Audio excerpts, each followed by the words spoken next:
আজকের লেকচারটা এই লেকচার সিরিজের সিরিজ 1 এর 27 নম্বর লেকচার। আজকে আমরা প্রিন্সিপালস নিয়ে আলোচনা করব।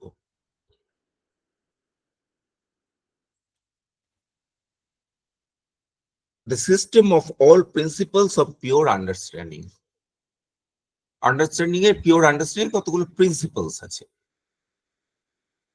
এই জায়গাটা ধরা একটু ডিফিকাল্ট, এটা একটা ডিফিকাল্ট জায়গা।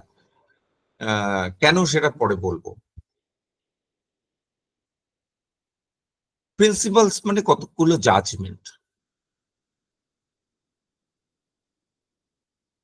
যে জাজমেন্ট গুলো সিনথেটিক আপ্রায়ারের। তো সিনথেটিক আপ্রায়ারের জাজমেন্টস এর কথা কান্ট আগেও বলেছেন, এখানে আবার বলছেন। তো সিনথেটিক, কিন্তু প্রিন্সিপালস গুলো সিনথেটিক আপ্রায়ারের জাজমেন্ট হলেও সব সিনথেটিক আপ্রায়ারের জাজমেন্ট কিন্তু প্রিন্সিপাল নয়।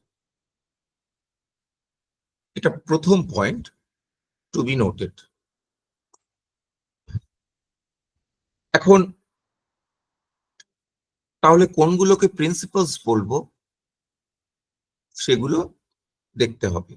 সিনথেটিক আপ্রায়ারাই যেহেতু আপ্রায়ারাই, সেহেতু এগুলো সায়েন্টিফিক নয়।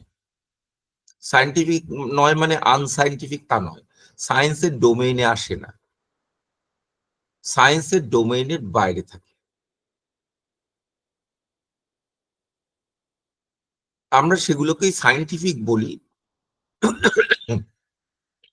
যেগুলো এক্সপেরিমেন্ট আর অবজারভেশন এই দিয়ে ভেরিফাই করা যায়।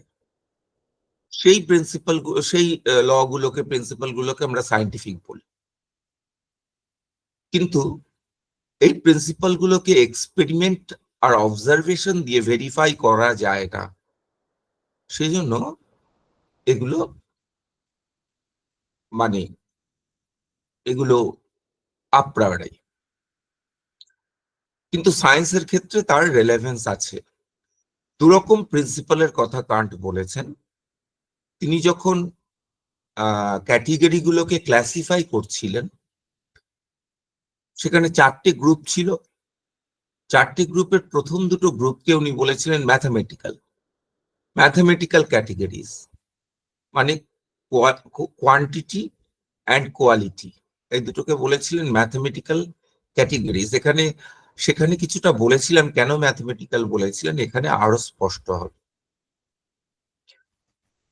আর পরের দুটো প্রিন্সিপাল, মানে পরের দু রকমের ক্যাটেগরি, দুটো গ্রুপের ক্যাটেগরি, যেমন একটা হচ্ছে রিলেশন আর একটা হচ্ছে মোডালিটি, এই গ্রুপের ক্যাটেগরি গুলোকে উনি বলেছিলেন ডায়নামিক। এখানে প্রিন্সিপাল গুলোকেও ওখানে যেমন বলবেন যে ম্যাথমেটিক্যাল ক্যাটেগরিজ, ডায়নামিক ক্যাটেগরিজ, এখানে তেমনি বলবেন ম্যাথমেটিক্যাল প্রিন্সিপালস, ডায়নামিক প্রিন্সিপালস। এখন দেখা যাক কিভাবে বিষয়টা আসছে। তাহলে আমরা আবার অন্য দিক থেকে যদি বিচার করি, আলোচনাটা কিভাবে গেছিল। আলোচনাটা আমি শুধু অ্যানালিটিকের কথাটা বলছি, এস্থেটিকের কথাটা এখানে আর রিপিট করছি না। এখন অ্যানালিটিক আছে, তার স্ট্রাকচারটা ক্রমশ রিভিলড হচ্ছে।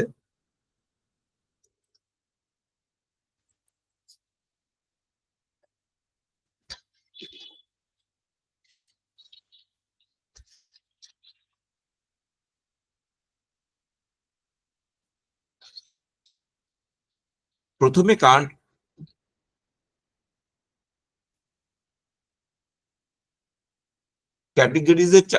ক্যাটেগরি চার্টটা দিলেন।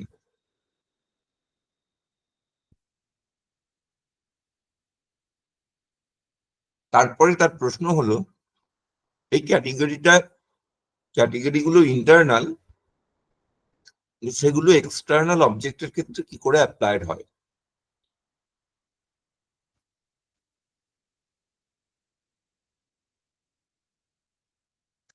সেখানে তিনি অ্যাক্সিওমস এর কথা বললেন। সেখানে তিনি স্কিমার কথা বললেন, স্কিমাগুলোর কথা বলেন যে এখানে সব ক্যাটেগরি গুলো টাইমের ভেতর দিয়ে আসে, এসে অ্যাপ্লাইড হয়। এখানে আমার প্রিন্সিপালস এর কথা বলছেন, কেন অ্যাপ্লাইড কিভাবে হয় সেটা তো জেনে গেছি, কিন্তু বলছেন না টাইমের ভিতর দিয়ে এসে যেমন তেমন অ্যাপ্লাইড হয়ে গেল তা নয়। এই টাইমের ভেতর দিয়ে এসে ক্যাটেগরিক্যাল যে অ্যাপ্লাইড হবে তার কিছু আপ্রায়োরি প্রিন্সিপাল আছে, কি প্রিন্সিপাল অনুসারে ওটা অ্যাপ্লাইড হবে। ওটা হ্যাফাজার্ডলি অ্যাপ্লাইড হয়ে যায়, যে কোনো ক্যাটেগরি যে কোনো জায়গায় অ্যাপ্লাই করে দিলে এই রকম ব্যাপারটা হবে না, বিশেষ উপায়ে অ্যাপ্লাই করতে হয়।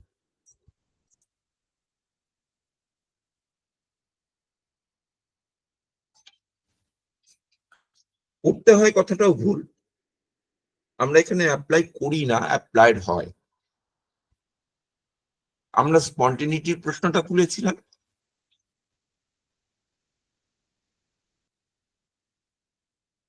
এটা সেরকম স্পন্টেনিয়াস।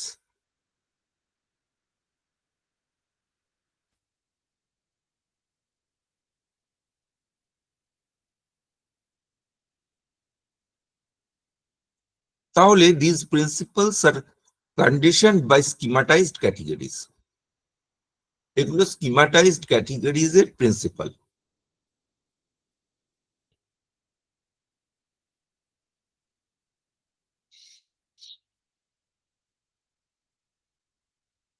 এখন তাহলে কান্ট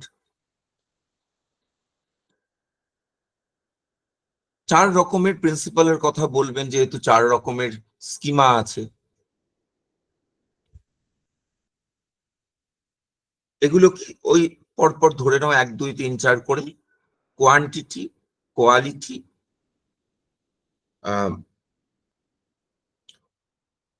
মানে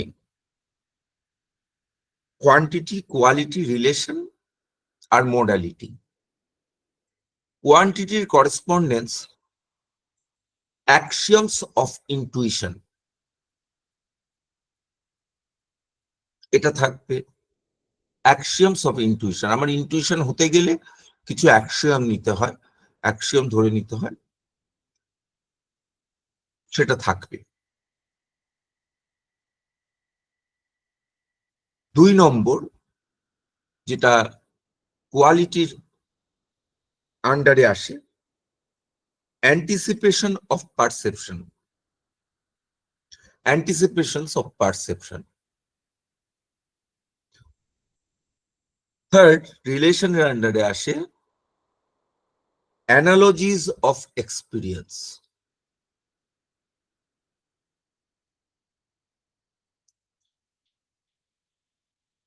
চার নম্বরের আন্ডারে আসে postulates of empirical thought।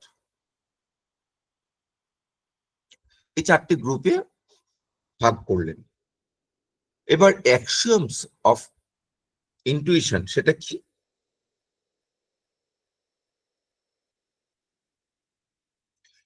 এখান থেকে আমরা শুরু করি, কারণ আগেই বলেছিলেন কথাটা,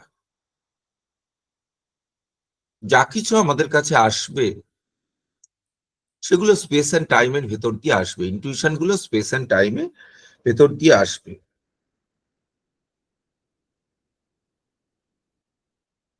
স্পেস এন্ড টাইমের পিওর ফর্ম না থাকলে আমাদের ইনটুইশনের মধ্যে কিছুই ধরা পড়বে না, আমাদের কাছে কিছুই আসবে না। তাই জন্য স্পেস এন্ড টাইমকে আপনারা বলেছেন। এবার স্পেস এন্ড টাইমের ভিতর কিছু দিয়ে কিছু আসতে গেলে একটা অ্যাক্সিওম সেখানে আছে,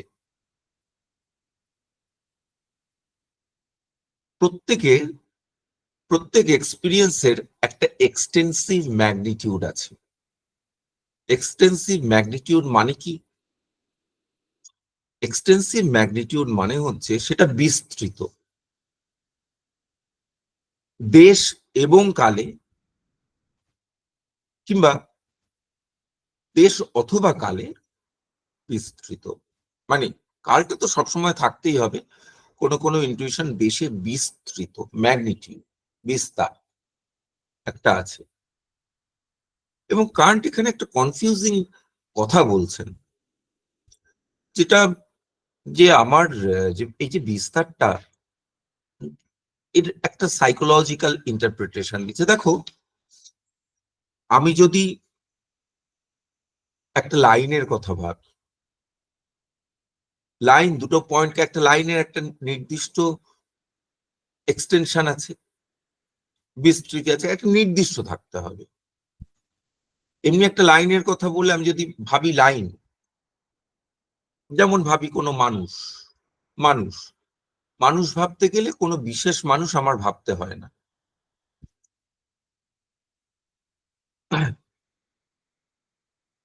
সে লম্বা, খাটো, পুরুষ, স্ত্রী, যা খুশি হতে পারে। মানুষ ভাবতে গেলে বিশেষ মানুষ ভাবতে হয় না। কিন্তু কোনো বিশেষ মানুষ যখন আমার এক্সপিরিয়েন্সে ধরা পড়ে, তার নির্দিষ্ট আকৃতি অবশ্যই থাকতে হবে, এটা আমি আগে থেকেই বুঝি। সে লম্বাও হতে পারে, খাটোও হতে পারে, এরকম হলে হবে না। সে একটা নির্দিষ্ট কিছু, হয় লম্বা না হয় খাটো, এরকম একটা কিছু। আমার এক্সপিরিয়েন্সটা লম্বা ও খাটো এরকম এক্সপিরিয়েন্স হয় না আমাদের, কিংবা স্থূল কৃষ্ণ একই সঙ্গে এরকম এক্সপিরিয়েন্স হয় না। কিন্তু যখন মানুষ ভাবি, স্থূল অথবা কৃষ্ণ, দীর্ঘ অথবা খর্ব, যে কোনোটা হতে পারে। কিন্তু এক্সপিরিয়েন্সে যখন ধরা পড়বে, তখন একটা ডেফিনিট ম্যাগনিটিউড থাকবে। এবার এই ডেফিনিট ম্যাগনিটিউডটা আরো সরল করে দিই, মানুষের ক্ষেত্র ছাড়া। একটা line, May it be straight, May it be curved, কিন্তু একটা লাইন, লাইন দুটো পয়েন্টকে জুড়ছে। এবং আমি বুঝতে পারি যে এই দুটো পয়েন্টের, লাইন মানেই যে আমায় লাইন আঁকতে হবে তা কিন্তু নয়। আমি লাইনের কনসেপ্টটা বুঝি, লাইন না এঁকেও। কিন্তু এটা বুঝি, ওই দুটো পয়েন্টের মধ্যে ওটা আনব্রোকেন, একটা কন্টিনিউয়াস একটা কিছু আছে। এটাই তার ম্যাগনিটিউড, একটা বিস্তৃতি। এই বিস্তৃতিটা দেখো, শুধু লাইন বললে এই বিস্তৃতিটা, বিস্তৃতিটা ডিফাইন হয় না। লাইন বলে সেটা লম্বা হতে পারে, খাটো হতে পারে, যা খুশি হতে পারে।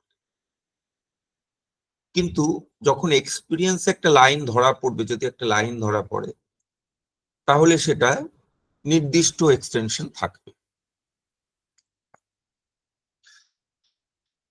এইবার কথাটা হচ্ছে, এই যে কন্টিনিউয়াস, আমায় এটা ভাবতেই হবে, এ পয়েন্ট থেকে বি পয়েন্টের একটা কন্টিনিউয়াস ম্যাগনিটিউড আছে, এছাড়া আমি লাইনকে কনসিভ করতে পারবো না। কান্ট যেভাবে কথাটা বলছেন সেটা খুব কনফিউজিং।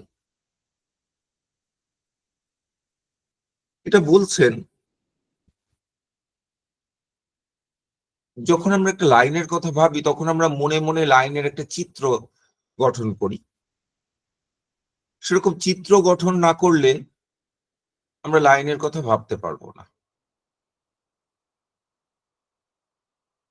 এই কথাটা যখন বলছেন কান্ট,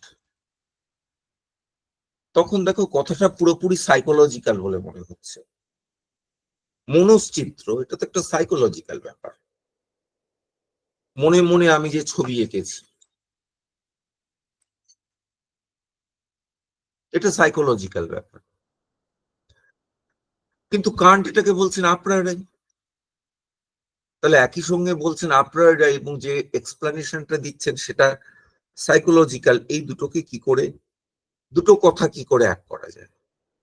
এখন সাইকোলজিক্যাল হলেই সেটা কন্টিনজেন্ট হয়ে যায়। তুমি একরকম ভাবে ভাবছো, আমি একরকম ভাবে ভাবছি, কেউ ভাবছে না, হতে পারে। এটা নেসেসারি হয় না।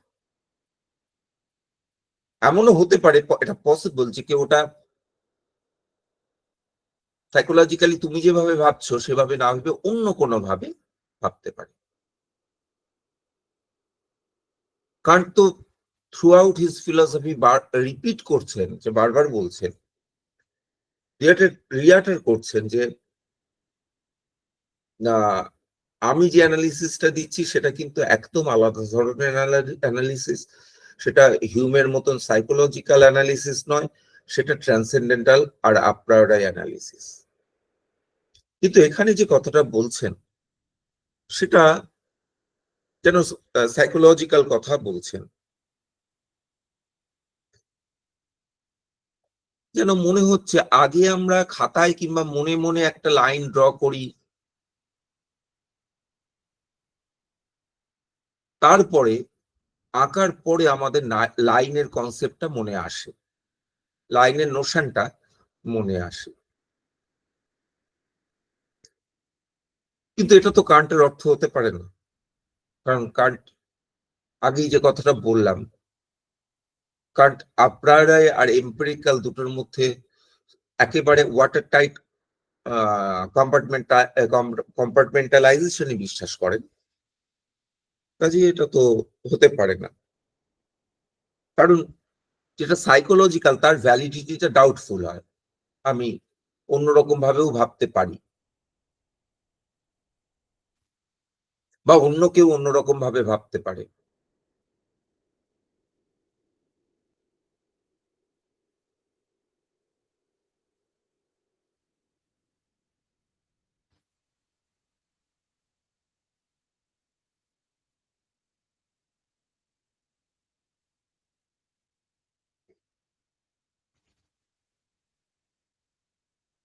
এবং কান্ট স্পষ্ট করে বলেছেন সাইকোলজিক্যাল পয়েন্টটা কিন্তু আমার অ্যানালিসিসের ক্ষেত্রে ইররেলেভেন্ট,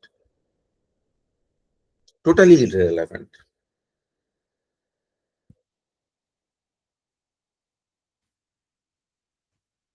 তাহলে এখানে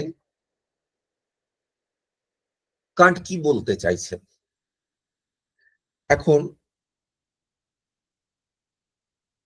এখানে আমাদের ইম্যাজিনিং আর কনসিভিং এই দুটোর মধ্যে পার্থক্য করতে হবে। এখানে শব্দটা ছিল কনসিভিং।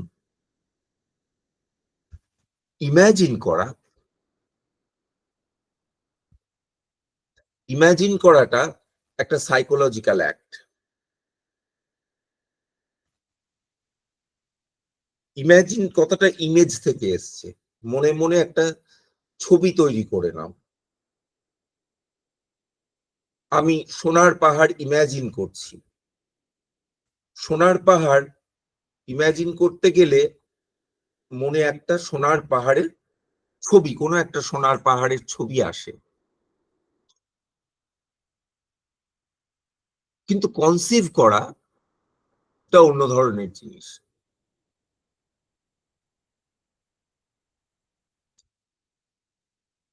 কনসিভ করা মানে কোনো কিছুর অর্থ বোঝা। দেখো, আমি যদি সার্কুলার ট্রায়াঙ্গেল বলি, সেটা কোনোদিন ইমাজিন করতে পারবো না, কিন্তু কনসিভ করতে পারি। সার্কুলার ট্রায়াঙ্গেল কিরকম হয় কোনো মনশ্চিত্র গঠন করা যায় না, কিন্তু একটা সার্কুলার ট্রায়াঙ্গেল কনসিভ করা যায়। কেন বলছি কনসিভ করা যায়? তুমি বলো যে সার্কুলার ট্রায়াঙ্গেল ইনভলভস এ কন্ট্রাডিকশন। সার্কুলার ট্রায়াঙ্গেলের মধ্যে একটা কন্ট্রাডিকশন আছে, এই কথাটা তুমি বলো। এখন যখন বলো সার্কুলার ট্রায়াঙ্গেলের মধ্যে কন্ট্রাডিকশন আছে, তাহলে নিশ্চয়ই তুমি সেটা কনসিভ করতে পেরেছো, বুঝতে পেরেছো সেই জিনিসটা কি। তাহলে কন্ট্রাডিকশন বলতে পারতেই না। এই কথাটা উদয়ন এক জায়গায় সুন্দরভাবে বুঝিয়েছেন।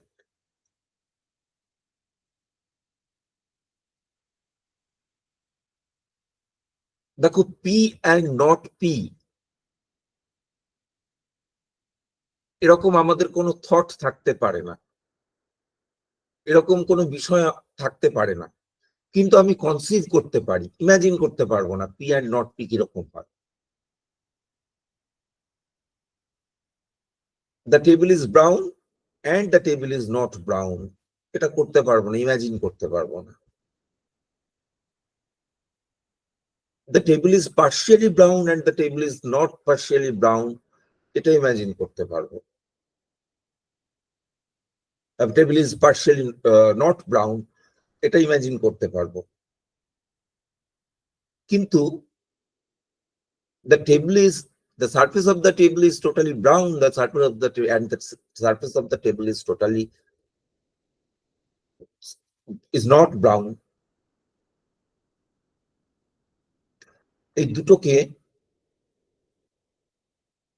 আমরা ইমাজিন করতে পারবো না, কিন্তু কনসিভ করতে পারি। কনসিভ করতে পারি বলেই বুঝতে পারি এই দুটো জাজমেন্টের মধ্যে অ্যান্ড দিয়ে যে দুটোকে জোড়া হয়েছে সেই দুটো কন্ট্রাডিকশন। যদি কনসিভ করতেও না পারতাম, অর্থাৎ তার ন্যূনতম বোধটুকু আমার না হতো, তাহলে কন্ট্রাডিকশনও বুঝতে পারতাম না। এই জায়গায় উদয়ন এক জায়গায় পূর্বপক্ষকে ধরে বলছে, পূর্বপক্ষী ওরকম একটা দেখাচ্ছেন যে তোমার মতের মধ্যে তুমি কি করে দুটোকে একসাথে বোঝো, এরকম একটা যে পি অ্যান্ড নট পি একসাথে কি করে বোঝো। উদয়ন উত্তর দিচ্ছেন যে পি অ্যান্ড নট পি একসাথে না বুঝতে পারলে তো এটা যে একটা contradictory statement P and not P, এটাও আমার পক্ষে বলা সম্ভব হয় না। মানেটাই এই কন্ট্রাডিকশনকে ইমাজিন করা যায় না, কিন্তু কনসিভ করা যায়। তাই আমরা ওগুলো, কেউ কেউ বলেছিলেন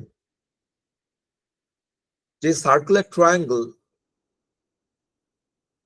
a circular triangle is a figure, এরকম স্টেটমেন্ট মিনিংলেস, যেহেতু সার্কুলার ট্রায়াঙ্গল কাউকে রেফার করে না, যারা রেফারেন্সিয়াল থিওরি অফ মিনিং এর কথা বলে।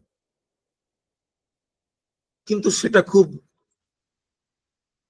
মানে রাসেল এরা বলবেন সার্কুলার ট্রায়াঙ্গল, রাসেল এরকম যারা রেফারেন্সিয়াল থিওরি করে তারা বলবেন circular triangle is a figure, এটা মিনিংলেস স্টেটমেন্ট। কিন্তু অনেকেই এটা মানে মানবেন না। A circular triangle is a figure, is a meaningless statement, এটা অনেকেই মানবেন না, কারণ ভালোই আমরা মানে বুঝতে পারছি কি বলতে চাইছে, যদিও ওরকম জিনিস হয় না।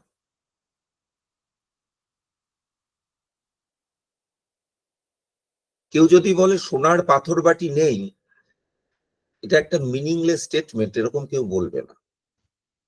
বরং এটা তো মিনিংফুলি, বরং এটা যে এটা একটা ট্রু স্টেটমেন্ট, সোনার পাথর বাটি নেই, একটা ট্রু স্টেটমেন্ট। এক মিনিট,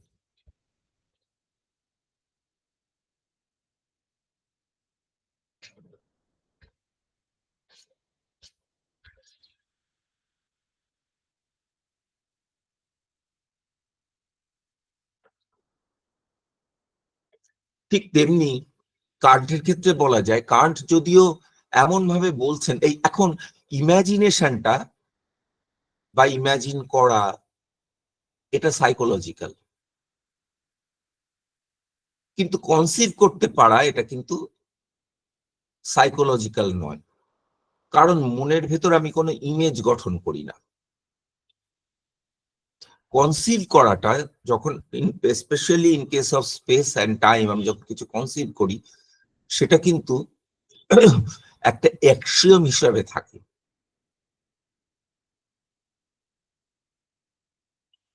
যেমন যখন বলা হয় সার্কুলার ট্রায়াঙ্গেল, আমি আগে থেকেই জানি যে এটা কেন হবে না, এই জিনিসটা কেন হবে না, কারণ আমার মনের স্কিমা,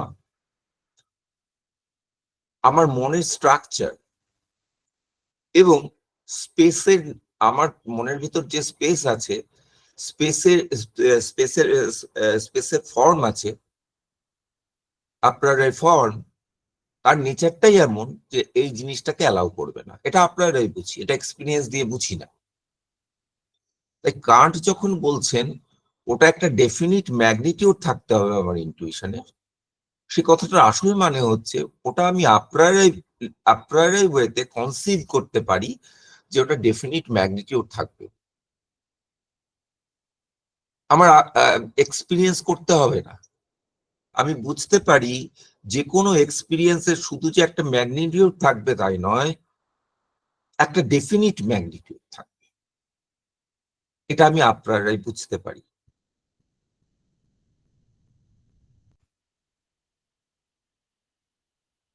বাকিটা সাইকোলজিক্যাল।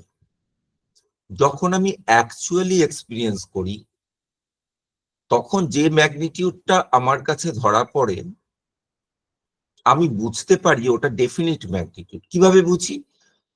কারণ ওটা আপনারাই অ্যাক্সিয়ামের উপর, অ্যাক্সিয়াম থেকেই ফলো করে যে ওটা ডেফিনিট ম্যাগনিটিউড।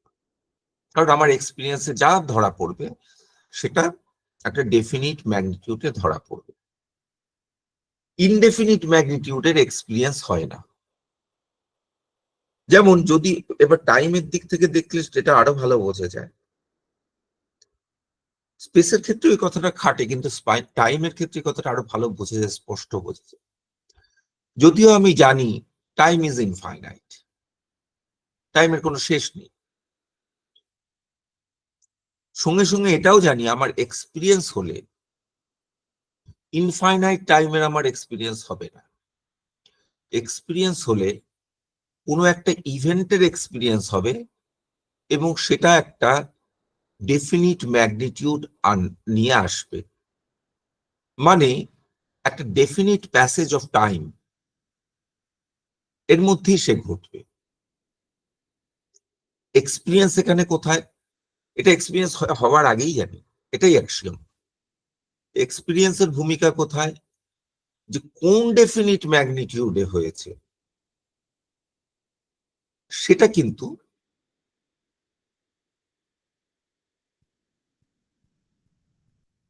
আমি এক্সপিরিয়েন্সে জানি। এটা এক্সপিরিয়েন্স ছাড়া সম্ভব নয়। তাহলে কি দাঁড়ালো?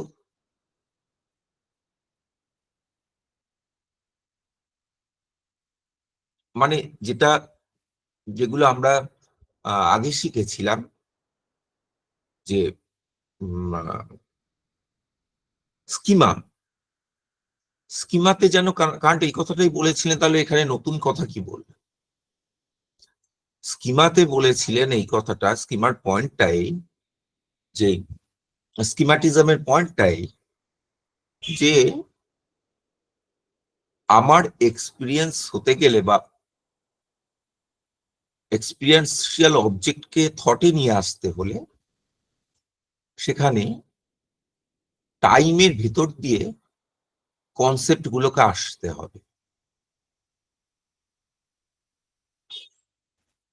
এবং আমার এমপিরিক্যাল অবজেক্টের ক্ষেত্রে একটা ম্যাগনিটিউড থাকতে হবে, এতদূর বলা হয়েছে, আর কিছু বলা হয়নি। এখানে বলা হচ্ছে যে শুধু একটা ম্যাগনিটিউড থাকতে হবে তা নয়, একটা ডেফিনিট ম্যাগনিটিউড থাকতে হবে। সেকেন্ড কথা হচ্ছে একটা ডেফিনিট ম্যাগনিটিউড মানে একটা কিবোর্ড একটা কি প্রেস করলাম তাহলে সেটাও একটা ডেফিনিট ম্যাগনিটিউড হলো, তা নয়। ওই ডেফিনিট ম্যাগনিটিউডটা ডেফিনিট হয় এই কারণেই যে সেটা একটা রেঞ্জ থাকে।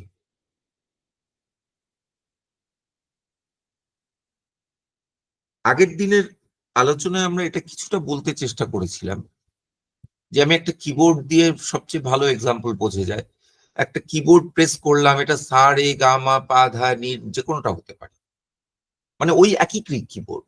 ওখান থেকে আমি সাও শুরু, ওটাকে সা হিসাবেও ধরতে পারি, ওটাকে নি হিসাবেও ধরতে পারি, যে কোনোটা ধরতে পারি। একটাই অক্টেভ ভাব ধরে আপাতত আলোচনার সুবিধার জন্য একটাই অক্টেভ ধরে আলোচনা করি, তিনটে অক্টেভ ভাবছি। তো ওই অক্টেভে আমি ওটাকে সা রে গা মা পা ধা নি যে কোনো সাতটা স্বরের যে কোনো স্বর ধরতে পারি। কিন্তু ওটাকে কি স্বর ধরবো, এখানে দেখো আমার ওটা আপ্রায়রে ঠিক আছে, এক অর্থে আপ্রায়রে। আমি সাটাকে কোথায় বেঁধেছি, ওটাকেই সা হিসাবে বেঁধেছি না ওটাকে অন্য কোনোটাকে সা হিসাবে বেঁধেছি, সেটা আমার ভেতরে ঠিক হয়ে গেছে। যারা গান জানে তারা ভালো করে বুঝবে যে ধা আর নি আমি বাজালাম, ওটাকে সা আর রে হতে মানে পা মানে পা আর ধা, ওই পাটাকে আমি সা ধরতে পারি, ধাটাকে রে ধরতে পারি। তাহলে আমি কোনটাকে সা ধরবো, আবার পাটাকে পা ধরতে পারি, পাটাকে ধা ধরতে, ধাটাকে ধা ধরতে পারি। যখন আমি পাটাকে সা ধরছি তখন ধাটা রে হয়ে যাবে, আবার যখন পাটাকে পা ধরছি তাহলে সা আরো নিচে আসবে, ওটা পা হবে তারপর একটা ধা হবে, আর না হলে ওটা সা হবে তারপর একটা রে হবে, ধাটা রে হবে। এখন তাহলে ওইটাকে ওই রেঞ্জটাকে ডেফিনিট ম্যাগনিটিউডটাকে বুঝতে গেলে আমায় কিন্তু স্কেলটা ভেতর থেকে আপ্রায়রে ধরে নিতে হয়। এই কথাটা এই এই অ্যাক্সিওমে বলছেন কান্ট। ওটা আগে থেকে থাকে, ধরে নিতে হয়, ধরে নিতে হয় বলে এটা অ্যাক্সিওম।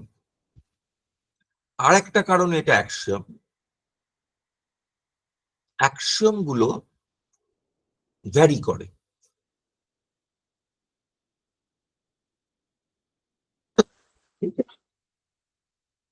যেমন ধরো এক জায়গায় সা ধরে ওই যে আমি ইটাকে প্রেস করেছি সেই কিটার একটা এক্সটেন্ট মানে ম্যাগনিটিউড হবে, আর এক জায়গায় ধরো ধা বাজাচ্ছি, আমি পাটাকে পা ধরলে ওটার এক্সটেনশন একরকম হবে, পাটাকে সা ধরলে ওটার এক্সটেনশন আর এক রকম হবে, পাটাকে পা ধরলে ওটা হবে ধা, পাটাকে সা ধরলে ওটা হবে রে। তাহলে অ্যাক্সিওম অনুসারে আমার ম্যাগনিটিউডটা ঠিক হচ্ছে।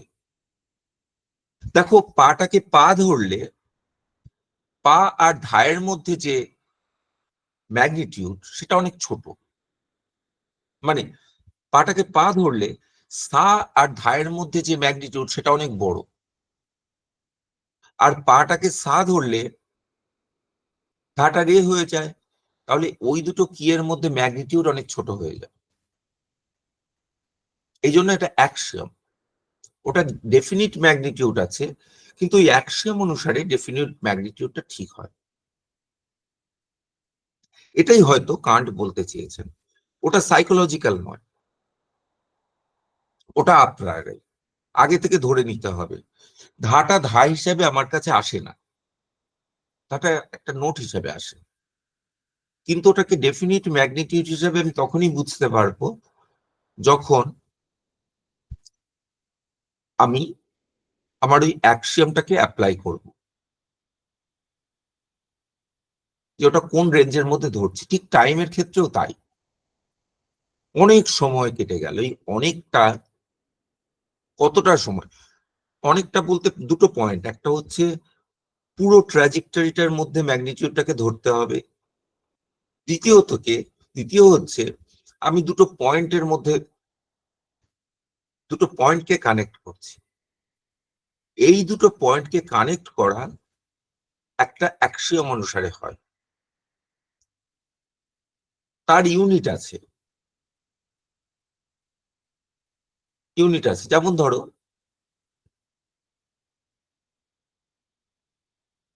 যারা গান জানো তারা সব করে ভালো করে বুঝবে,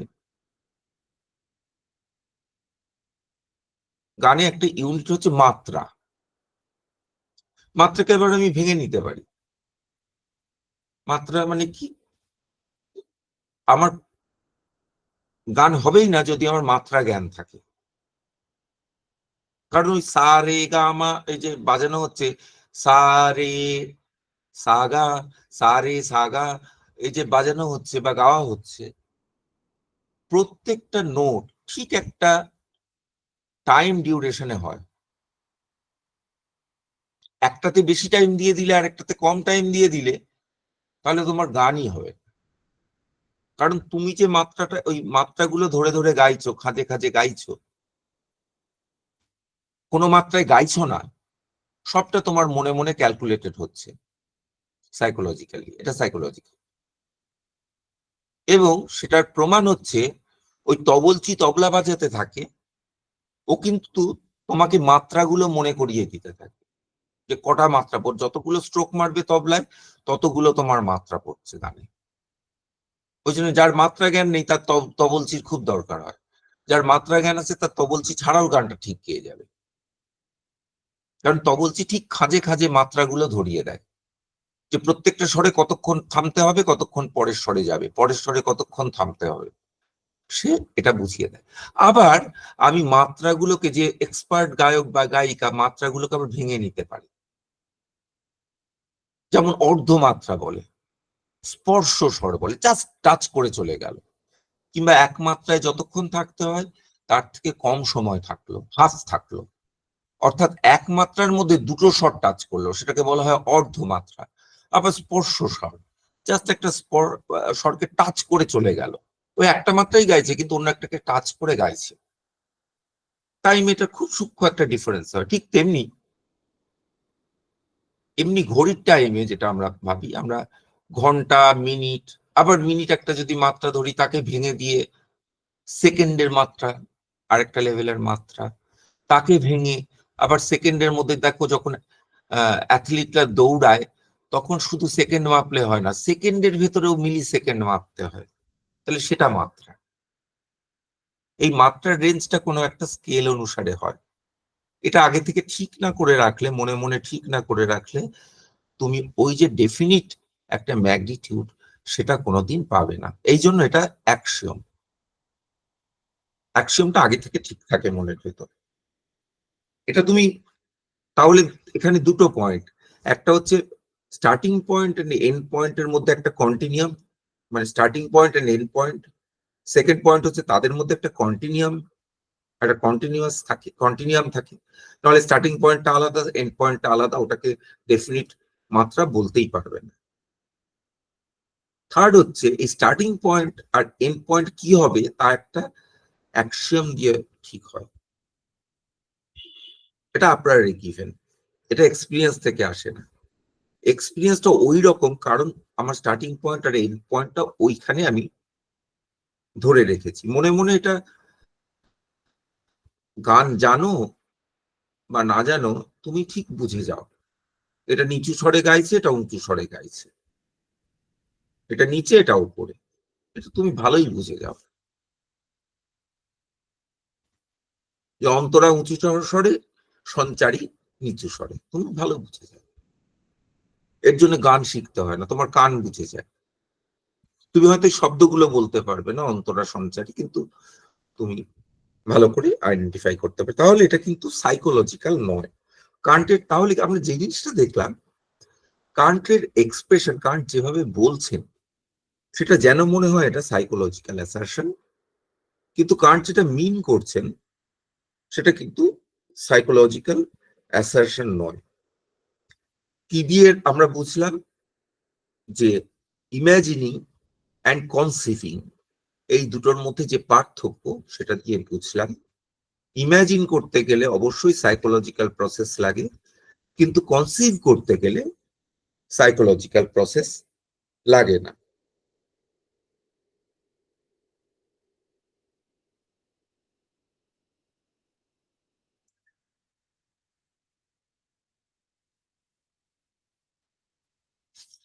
আরেক রকমের কন্ট্রাডিকশন অনেকে বলতে চেষ্টা করেন, এটার সঙ্গে রিলেটেড। কান্ট এস্থেটিকে বলে এলেন, কত করে আর্গিউ করলেন যে স্পেস আর টাইম ডিসকার্সিভ কনসেপ্টস নয়, ডিসকার্সিভ কনসেপ্ট মানে যে কনসেপ্ট গুলোকে আমরা অনেক ইনস্টান্সকে যোগ করে গঠন করি। যেমন নৈয়ায়িকরা বলেন স্পষ্ট করে যে আমার গোত্রের ধারণা হয় অয়ঙ্গ অয়ঙ্গ অয়ঙ্গ, এরকম অনেক গরু দেখে দেখে, এটা গরু ওটা গরু সেটা গরু, এরকম দেখে দেখে আমার গোত্রের কনসেপ্ট হয়। এটাই ন্যায় মত, খুব প্রচলিত মত যে আমি এটা ডিসকার্সিভ, কারণ আমি অনেক পার্টিকুলার ইনস্টান্স দেখে জেনারেলাইজ করতে পারি। কান্টের মতে স্পেস আর টাইমের কনসেপ্ট মানে স্পেস আর টাইমের আমাদের অ্যাওয়ারনেস এইভাবে আসে না। কান্ট কনসেপ্ট কথাটা স্পেস অ্যান্ড টাইম সম্পর্কে ইউজ করেছেন, কিন্তু যেমন transcendental exposition of the concept of speech এরকম ভাবে বলেছেন, কিন্তু এখানে কনসেপ্ট কতটা আলাদা। কনসেপ্ট মানে দ্য এলিমেন্ট অফ স্পেস বা অ্যাওয়ারনেস অফ স্পেস, এই অর্থে, ওই অর্থে ডিসকার্সিভ কনসেপ্ট অর্থে নয়।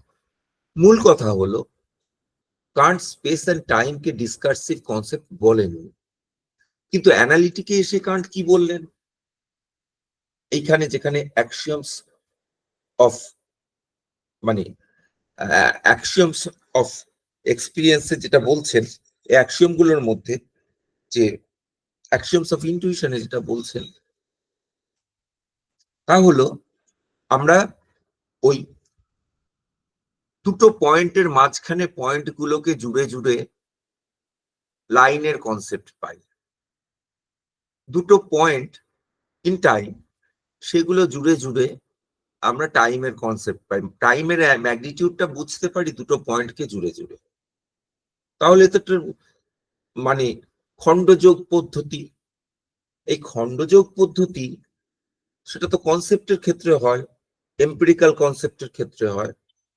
স্পেস অ্যান্ড টাইম তো আপ্রায়রের ফর্ম, তাদের ক্ষেত্রে এই খণ্ডযোগ পদ্ধতি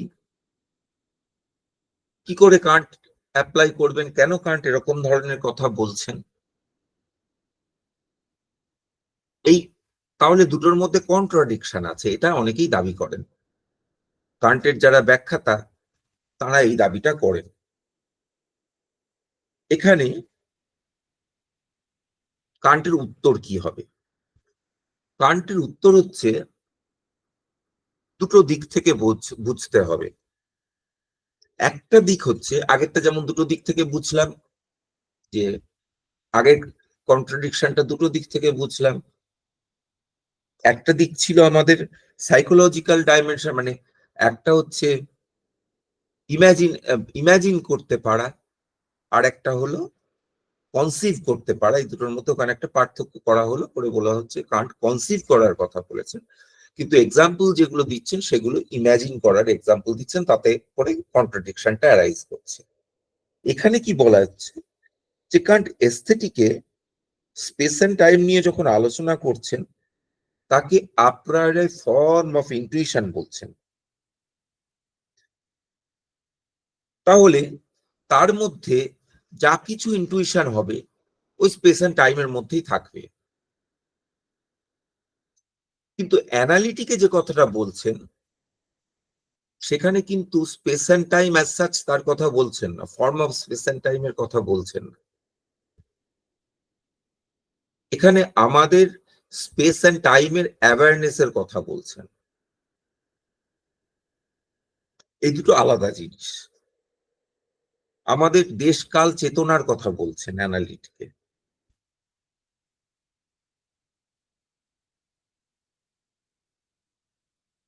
অন্য ভাষায় বললে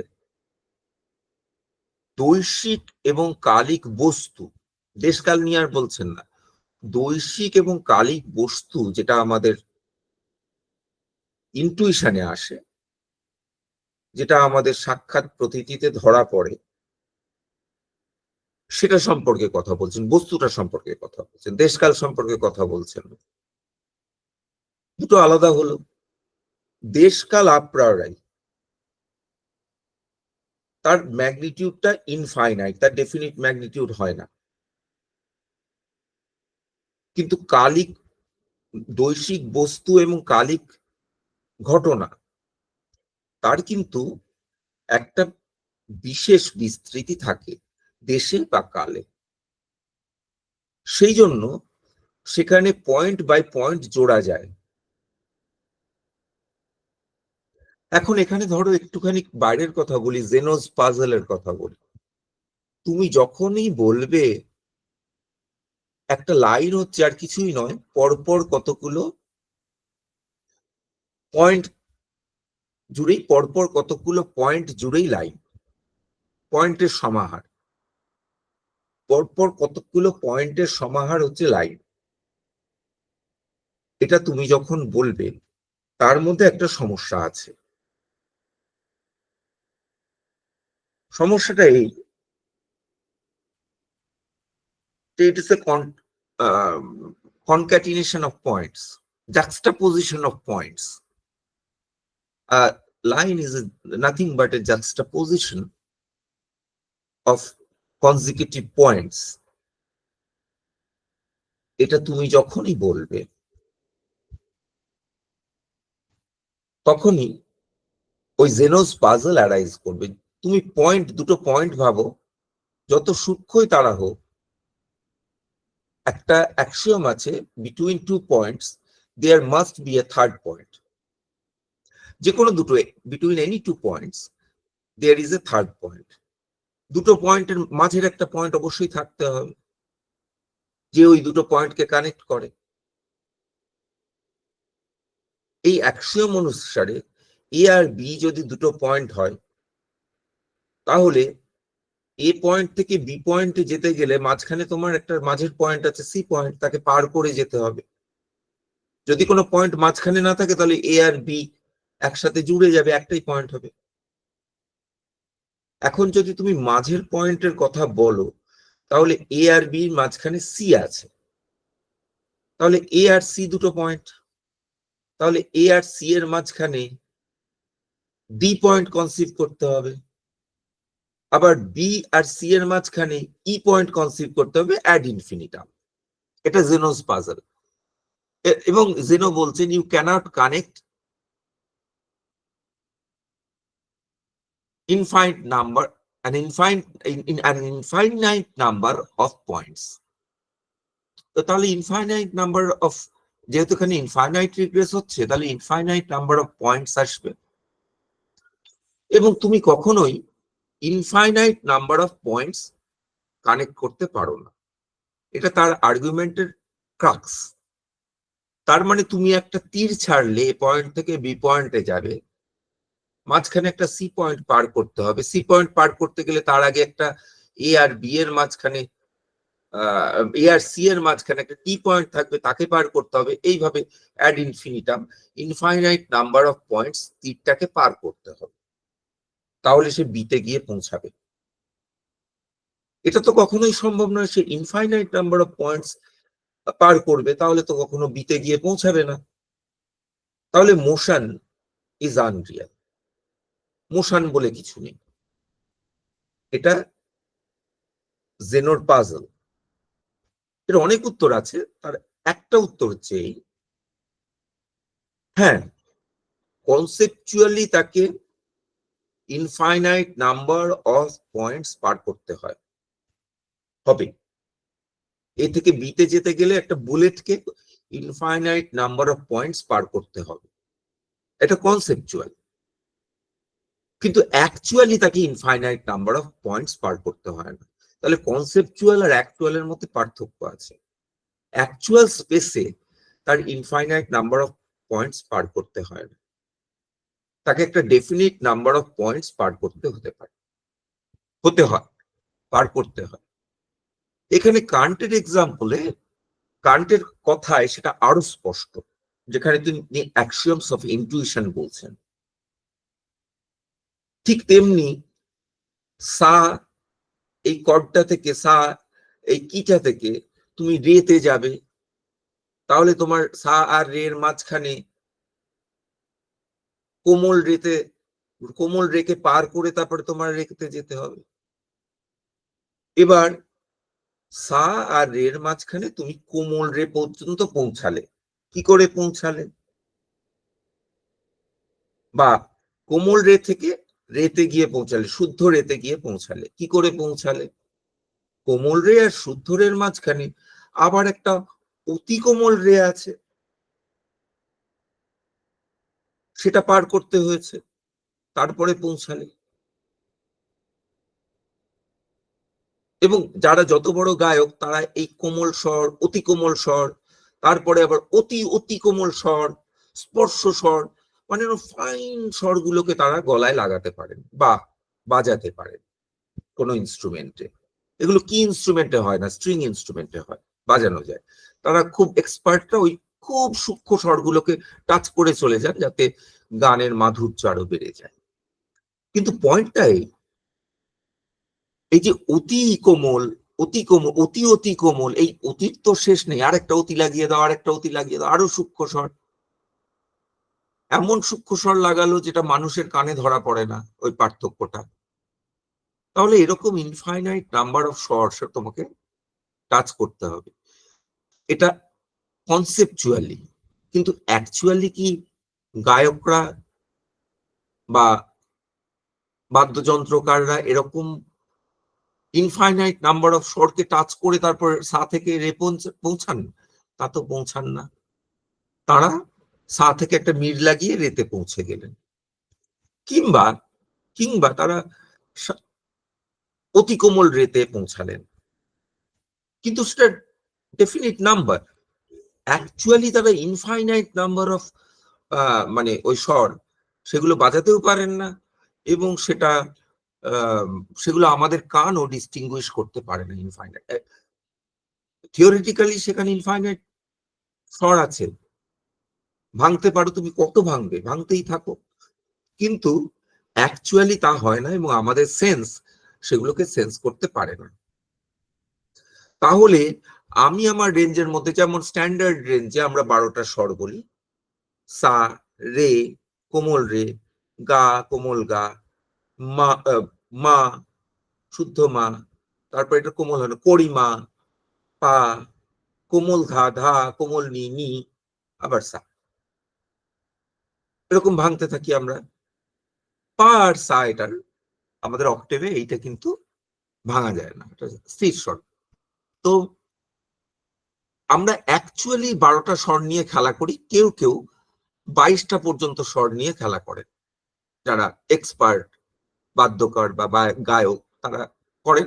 অনেক সময় যাদের এক্সপার্টিস নেই তাদের কানে ওগুলো ধরাও পড়ে না যে কোথায় একটা স্বর।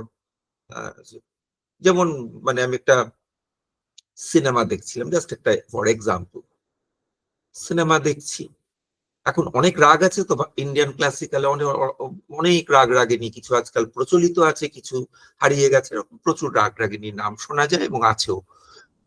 তো কিছু কিছু তার মধ্যে সামান্য কয়েকটা রাগ রাগিনী শুনলে আমরা মানে আমার মতন নভিস লোকের আমরা বুঝতে পারি যেটা এই রাগে হচ্ছে, ওই রাগে হচ্ছে না, এটা বোঝা যায়, সেগুলো চেনা রাগ। যেমন চেনা মানুষ, কিছু মানুষ, এত অসংখ্য মানুষ আছে, কিছু মানুষ চেনা, দেখলেই চিনতে পারবো, কিছু মানুষ অচেনা, এরকম আর কি। রাগের মধ্যেও তাই হয়।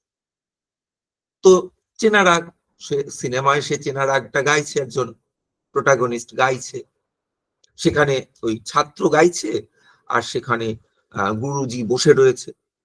এখন আমি তো সিনেমা দেখছি, মাথা নেড়ে নেড়ে শুনছি, বাহ কলাবতীর আগে, কলাবতীর আগে খুব ভালো হচ্ছে গান। যেই গানটা শেষ হলো সিনেমার স্ক্রিপ্ট অনুসারে, গুরুজি বলছেন, এই তুমি কলাবতীর আগে রে লাগালে কেন, এখানে তো রে লাগে না, তোমার রাগ একদম নষ্ট হয়ে গেছে। এখন আমি যখন সিনেমাটা দেখছি, আমি ভাবছি আমি তো ঘাড় নেড়ে নেড়ে কলাবতী রাগ শুনছি, কিন্তু ওটা আমার কানে ধরাই পড়েনি কখন রে লেগেছে। তাহলে দেখো আমার আনট্রেন্ড যে অডিটরি সেন্স, হ্যাঁ, সেটাতে কিন্তু ওই পার্থক্যটা, একটা রেকে টাচ করেও চলে গেছে, সেটা বেসুরো হয়েছে রাগটার প্রতি। এমনি গানে কোনো বোঝা যায়নি, আমাদের সাধারণ কানে তো ধরাই পড়েনি, কিন্তু গুরুজি যিনি বসে রয়েছেন তিনি কিন্তু ওটা ধরে ফেলেছেন। তাহলে ওখানে একটা ট্রেনিং এর, তার কিন্তু ওই রেঞ্জটা, ওই স্কেলটা, অ্যাকশনটা অন্যরকম, অ্যাকশন একটা আছে, অ্যাকশনটা অন্যরকম, আমার অ্যাকশনটা অন্যরকম। আমিও ধরে নিচ্ছি এই রেঞ্জের থেকে এই রেঞ্জের মধ্যে যাবে, একটা না বুঝলেও বুঝতে পারি যেটা এইভাবে যাবে এইভাবে যাবে। ঠিক যেমন একটা মানুষকে বুঝতে পারি তার সর্দি হলে সে নাকটা এদিক ওদিক ঘোরাবে, কিন্তু নাকটা এরকমই থাকবে। কিন্তু সে যদি হঠাৎ আমার কাছে একটা টিকালো নাক নিয়ে চলে আসে, সে ধরা যাক একটু ব্লান্ট নাক, টিকালো নাক নিয়ে যদি আমার কাছে চলে আসে, আমি বুঝবো কিছু একটা গন্ডগোল হয়েছে বা এটা সেই লোক নয়। তাহলে আমার রেঞ্জটা ধরা আছে। নাকটা যতই বিকৃত করুক, মুখটা যতই বিকৃত করুক, আমি সেটাকে আইডেন্টিফাই করে ফেলতে পারি। গাল ফুলিয়েছে, আমি আইডেন্টিফাই, চোখটাকে ছোট করছে বড় করছে, আমি আইডেন্টিফাই করে ফেলতে পারি, কারণ রেঞ্জটা আমার জানা আছে। তাহলে এটাই হচ্ছে অ্যাক্সিওম অফ ইনটুইশন। আমার ইনটুইশনের রেঞ্জটা আমি ধরে ফেলতে পারি। ঠিক তেমনি জিওমেট্রিটাকে কান্ট বলছেন ম্যাথমেটিক্স অফ স্পেস। ওটা টাইম নিয়ে বলতে গিয়ে আমরা গানের কথা বললাম, কারণ সেটা সবচেয়ে ভালো বোঝা যায় টাইমের। এবং গানের প্রত্যেকটা কি বাজানো, দেখো বাজানো একটা কাজ করা, একটা ইভেন্ট, একটা কিছু ঘটছে। কিন্তু স্পেসের ক্ষেত্রে বিষয়টা ইভেন্টের মতো নয়। স্পেসের ক্ষেত্রে ইভেন্টের কথাটা অতটা রেলেভেন্ট নয়। অবশ্যই একটা ইভেন্ট একটা স্পেসে ঘটে, কিন্তু স্পেসের সব প্রপার্টি ইভেন্ট রিলেটেড তা নয়। যেমন একটা ধরো জিওমেট্রিক্যাল ফিগার, একটা স্পেশাল ফিগার, কিন্তু এটা কোনো ইভেন্ট নয়। জিওমেট্রিক্যাল ফিগারটা ওখানে ঘটছে এরকম কথাটার কোনো মানে হয় না। একটা ঘটনা কোনো টাইমে অবশ্যই ঘটবে, স্পেসে ঘটতে পারে নাও ঘটতে পারে। ঘটনা, মনে আঘাত পেলাম একটা ঘটনা, তোমার এই কথা শুনে আমি খুব আঘাত পেলাম, আঘাত মানে মানসিক আঘাত পেলাম, একটা ঘটনা। সেটা কোনো স্পেসে ঘটছে না, কিন্তু টাইমে অবশ্যই ঘটছে। কিন্তু একটা ট্রায়াঙ্গল, সেটা যদি আমার ইনটুইশনে ধরা পড়ে, ট্রায়াঙ্গলের একটা আমার ট্রায়াঙ্গলের একটা কি বলবো কনসেপ্ট আছে, সেটা নট নেসেসারিলি স্পেশাল, কিন্তু আছে। যদি স্পেশাল বলো তাহলে সেটা তোমার একটা পার্টিকুলার ট্রায়াঙ্গল হতে হবে। তুমি একটা ট্রায়াঙ্গল কল্পনা করছো বা তার ইমাজিনেশন করছো, তাহলে তোমার একটা ইমেজ আসতে হবে। সেটা আইদার মানে কি বলবো ইউনিল্যাটারাল ট্রায়াঙ্গল, কিংবা মানে আরো কোনো একটা পার্টিকুলার ট্রায়াঙ্গল, একটা লার্জ ট্রায়াঙ্গল, একটা স্মল ট্রায়াঙ্গল, এরকম একটা কিছু একটা আসতে হবে, কোনো একটা পার্টিকুলার আসতে হবে ইমাজিনেশন। কিন্তু ট্রায়াঙ্গলের কনসেপ্টের মধ্যে এরকম কোনো ইমাজিনেশন নেই। এখানে কান্ট আর ডেকার্তের মধ্যে একটা পার্থক্য আছে। দুজনেই যদিও ইনক্লিনেশন হচ্ছে ন্যাশনালিজমের দিকে, কিন্তু পার্থক্যটা এই, কান্টের কাছে তোমরা হয়তো জানো ডেকার্ট কিভাবে ব্রেইনের এক্সিস্টেন্স প্রমাণ করেছিলেন। ইগোর এক্সিস্টেন্স তো প্রমাণ করলেন আই থিঙ্ক থেকে। এখন এটা খেয়াল করার মতন বিষয়, ডেকার্ট যা কিছু প্রমাণ করছেন পুরোটাই ইনসাইড থেকে, পুরোটাই কি বলবো আইডিয়াস থেকে। ডেকার্টের ভাষায় আইডিয়াস, আইডিয়াস গুলোর মধ্যে কনসেপ্টস আছে। আইডিয়াস গুলো পার্টিকুলার হতে পারে, কনসেপ্টস হতে পারে, জেনারেলও হতে পারে, সবই হতে পারে, কিন্তু মেন্টাল। তাহলে আইডিয়াস থেকে ডেকার্ট সবকিছু প্রমাণ করছেন, মানে my existence, physical world's existence, God's existence, আরো অনেক কিছু প্রমাণ করছেন। ফিজিক্যাল ল গুলোর ভ্যালিডিটি, এগুলো সব প্রমাণ করছেন আইডিয়াস থেকে, সবকিছু আইডিয়াস থেকে ডেকার্টের ফিলসফি। তাহলে ওই আইডিয়াস হচ্ছে স্টার্টিং পয়েন্ট, ওটাই ভ্যান্টেজ পয়েন্ট। এখন উনি আইডিয়াস থেকে তাহলে ব্রেইনের এক্সিস্টেন্স প্রমাণ করবেন। এখন কিভাবে প্রমাণ করছেন সেটা খুব ইন্টারেস্টিং, তোমরা যারা জানো তারা জানো। এখন ইন্টারেস্টিং কেন, উনি বলছেন আমার জিওমেট্রিক্যাল ফিগার্স এর আইডিয়াস আছে, যেমন ট্রায়াঙ্গল, তারপরে সার্কেল, এরকম রেক্টাঙ্গল, এই আইডিয়াস গুলো আছে। এখন এই আইডিয়াস যে অবজেক্ট গুলো, সেগুলো স্পেসে এক্সটেন্ডেড। এখন স্পেসে এক্সটেন্ডেড, মাইন্ড তো আনএক্সটেন্ডেড। তাহলে এই আইডিয়াস গুলোর লোকাস কোথায়, কোথা থেকে কোথায় আছে এই আইডিয়াস গুলো? তাহলে আমার ভেতরে নিশ্চয়ই এমন কিছু আছে যেটা এক্সটেন্ডেড, যার ভেতরে এই এক্সটেন্ডেড আইডিয়াস গুলো থাকবে। মাইন্ডে তো, শুধু মাইন্ডে তো থাকতে পারবে না। তাহলে নিশ্চয়ই ব্রেইন বলে একটা কিছু আছে যাতে এই এক্সটেন্ডেড আইডিয়াস গুলো আছে। Ideas with extension, extended ideas নয়, ideas with extension, ideas with about extended objects, এটা আছে। তাহলে নিশ্চয়ই ব্রেন বলে কিছু আছে। এখন তাহলে এটা পুরো ডেকার্টের আর্গুমেন্ট। এটা ডেকার্ট একটা সাইকোলজিক্যাল ফ্যাক্ট থেকে তিনি মনে করছেন যে তিনি লজিক্যালি ডিডিউস করতে পারেন যে ব্রেন আছে। কান্ট তো সে রাস্তাটা কান্টের ক্ষেত্রে খোলা নেই। কান্ট কি বলবেন? কান্ট বলবেন যে এই যে ফিগার আমরা কনস্ট্রাক্ট করতে পারি সেটারও একটা অ্যাক্সিওম অনুসারে, এটাও আমরা কেন ফিগারটা করতে পারি ওই অ্যাক্সিওম অনুসারে যে সব আমার ইনটুইশনের একটা এক্সটেনশন আছে।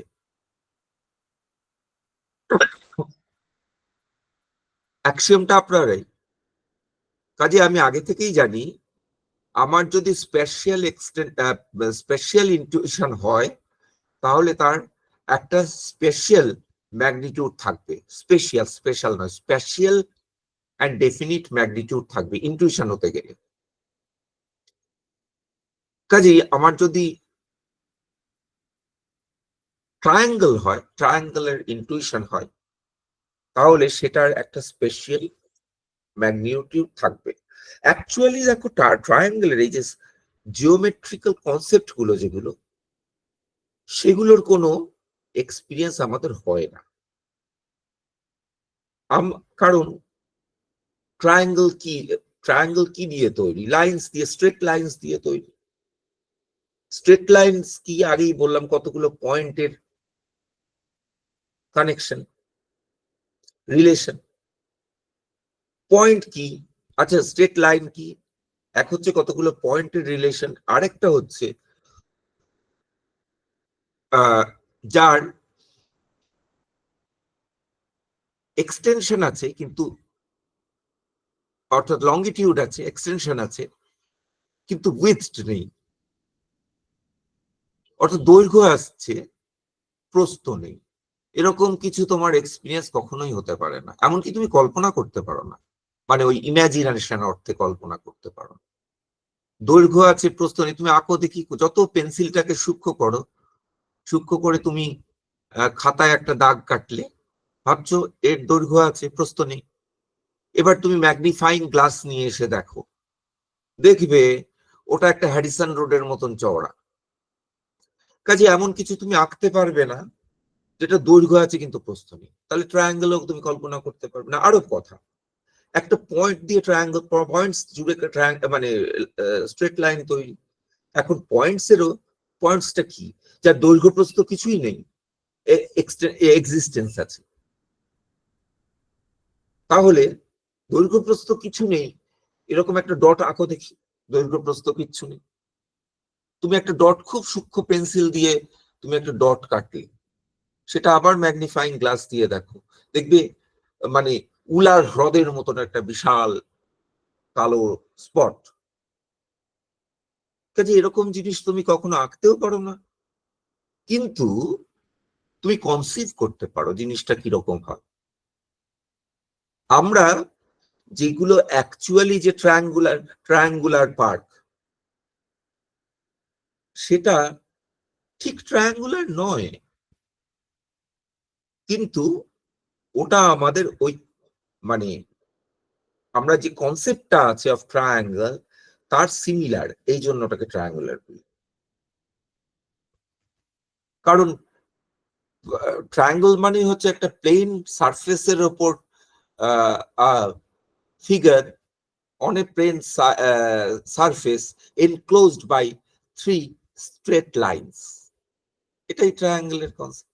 কিন্তু তুমি কোনো অ্যাকচুয়াল সারফেসকে প্লেন পাবেই না, তুমি খুব প্লেন একটা জমির ওপর কিংবা একটা সেরামিকের প্লেটের ওপর, খুব প্লেন স্ট্রেট প্লেট, ফ্ল্যাট প্লেটের ওপর তুমি যদি আঁকতে চেষ্টা করো, সেটাও আবার যদি তুমি ম্যাগনিফাই করে দেখো, সেখানে দেখবে পাহাড় পর্বত নদী নালা সবই আছে ওখানে, ওটার মধ্যে, ওই প্লেন সারফেসটার মধ্যে, যেটা আমাদের সাধারণ চোখে প্লেন দেখাচ্ছে। তাহলে কান্টের পয়েন্টটা কি? কান্টের পয়েন্টটা হলো যে এই যে আমরা যে ফিগারটাকে কনসিভ করি, ট্রায়াঙ্গেলকে কনসিভ করি, সেটা একটা অ্যাক্সিওম অনুসারে কনসিভ করি, যে তার একটা নির্দিষ্ট, যে কোনো ট্রায়াঙ্গেল, এমনি ট্রায়াঙ্গেলের কনসেপশনের মধ্যে কোনো নির্দিষ্ট ম্যাগনিটিউড নেই, তার একটা ম্যাগনিটিউড আর থাকতে হবে, এটা জানি, কোনো নির্দিষ্ট ম্যাগনিটিউড নেই। কিন্তু তুমি কোনো একটা ট্রায়াঙ্গেল, নির্দিষ্ট ট্রায়াঙ্গেল কনসিভ করলে তার নির্দিষ্ট ম্যাগনিটিউড থাকতে হবে, তার নির্দিষ্ট স্ট্রাকচার থাকতে হবে।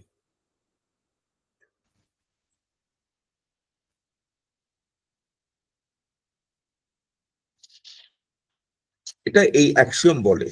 আমরা আজকে টাইম শেষ, পরের দিন অ্যান্টিসিপেশন অফ পারসেপশন এই জায়গাটা পড়ো, মানে আমাদের সেকেন্ড সেকেন্ড মানে প্রিন্সিপাল, সেটা আমরা পরের দিন পড়ো। আজকে যদি কারোর কোনো প্রশ্ন থাকে তাহলে সেটা আমরা ধরবো, তাহলে এখানে শেষ করব।